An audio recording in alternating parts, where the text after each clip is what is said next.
Hi hello నమస్తే welcome to మనం TV. నేను మీ చార్మి. ఈరోజు మనతో పాటు ప్రస్తుతం ప్రముఖ ఆస్ట్రో న్యూమరాలజిస్ట్ రెహమాన్ గారు ఉన్నారు. ఆయనతో మాట్లాడు. నమస్కారం సార్. నమస్తే అమ్మా.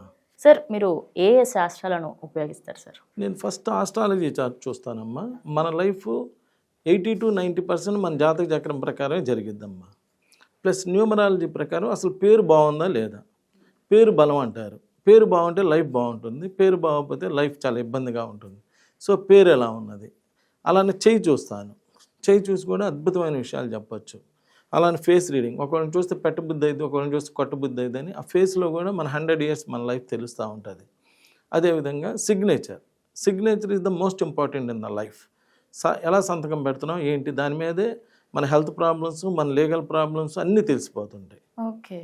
తర్వాత marriage date is the most important in the life. First date of birth అయితే దాని ప్రకారం మన లైఫ్ జరిగేది అయితే, second date of birth is the marriage date. పెళ్ళికి ముందు ఎవడైనా ఎట్లయినా బతికిపోతాడు. ఆ పెళ్లి దగ్గర నుంచి అసలు ప్రాబ్లమ్స్ అనేవి ఉంటాయి. అంటే మ్యారేజ్ డేట్ బాగాలేకపోతే ఇలా ప్రాబ్లమ్స్ వస్తాయి. మ్యారేజ్ డేట్ కూడా బాగుంటే లైఫ్ బాగుంటుంది. సో మ్యారేజ్ డేట్ ఎలా ఉంది, ఇలా ఆస్ట్రాలజీ, న్యూమరాలజీ, పామిస్ట్రీ, గ్రాఫాలజీ ఎలా రాస్తున్నారు, ఈ రాసే విధానాన్ని బట్టి కూడా వాళ్ళ యొక్క మైండ్ సెట్ అనేది తెలిసిపోతుంటుంది. అలానే face reading, signature analysis, marriage dates, ఇలా ఇన్ని శాస్త్రాలు చూస్తాను. నేను చూసి ఒక అద్భుతమైనటువంటి రిజల్ట్స్ ఇవ్వటం జరుగుతుంది.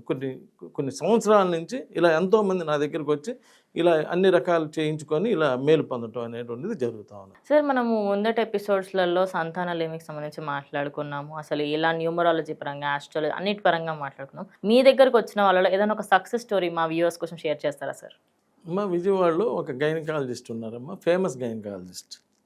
ఆమె దగ్గరికి వెళ్ళిన ఇలా సంతానం లేదని వెళ్ళిన వాళ్ళందరికీ ఆమె చేతితో ముందిచ్చి వైద్యం చేసినాక చాలామందికి పిల్లలు పుట్టారు. అంత మంచి పేరున్న గైనకాలజిస్ట్. ఓకే. ఆమె దగ్గరికి వెళ్తే పిల్లలు పుడతారు అనే ఒక మంచి పేరు, మంచి హ్యాండ్. ఆమెకే పిల్లలు లేరు. అయ్యో. వాళ్ళ నాన్నగారు రిజిస్టార్, నాకు మంచి ఫ్యాన్. అమ్మ వెళ్ళి రెహమాన్ దగ్గరికి వెళ్ళి చూపిద్దారా అంటే, ఊరుకో నాన్న, నేనే అందరికి పిల్లల్ని ఇస్తాను, నాదే సక్సెస్ఫుల్ హ్యాండ్, నేను రెహమాన్ గారి దగ్గరికి వచ్చేది చూడటానికి కూడా బాగోదు అని ఆమె లేట్ చేస్తూ వస్తుంది. కలవకుండా చేసి లేట్ చేస్తూ వచ్చింది. ఒకరోజు నేను విజయవాడలో ప్రోగ్రాం ఉంటే ఆ టైంలో లంచ్ టైంలో అపాయింట్మెంట్ తీసుకుని ఆ అమ్మాయిని లాక్కొని వచ్చారు. అంటే ఫేమస్ డాక్టర్, అంటే లంచ్ టైం తప్ప ఖాళీ దొరకనంత బెస్ట్ డాక్టర్స్. ఆ ఖాళీ టైంలో ఏమండి రాగానే మాదే చూడాలని ఏదో పర్మిషన్ తీసుకొని ఏదో తీసుకొచ్చారు.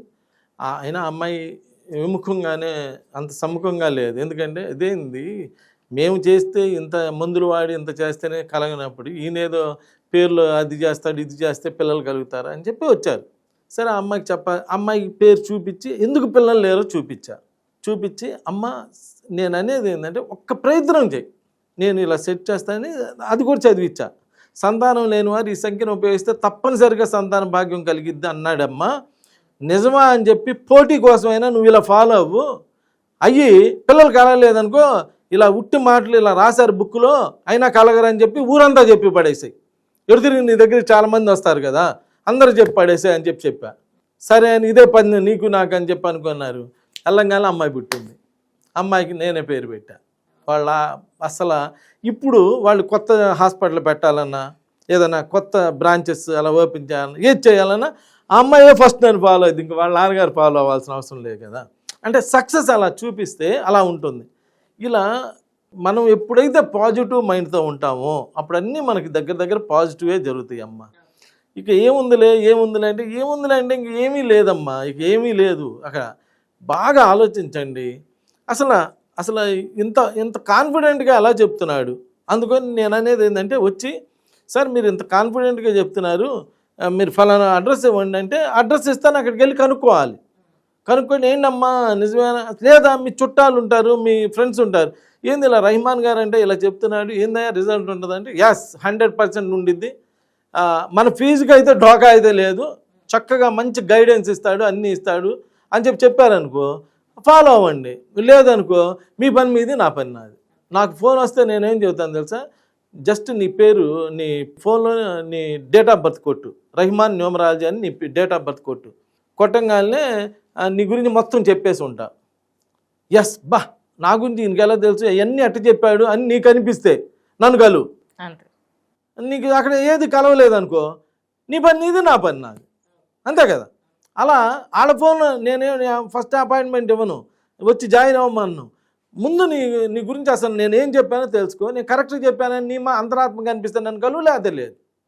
అంత రిజల్ట్ ఓరియంటెడ్ సబ్జెక్ట్, అద్భుతమైన సబ్జెక్ట్ అమ్మ. నమస్కారం.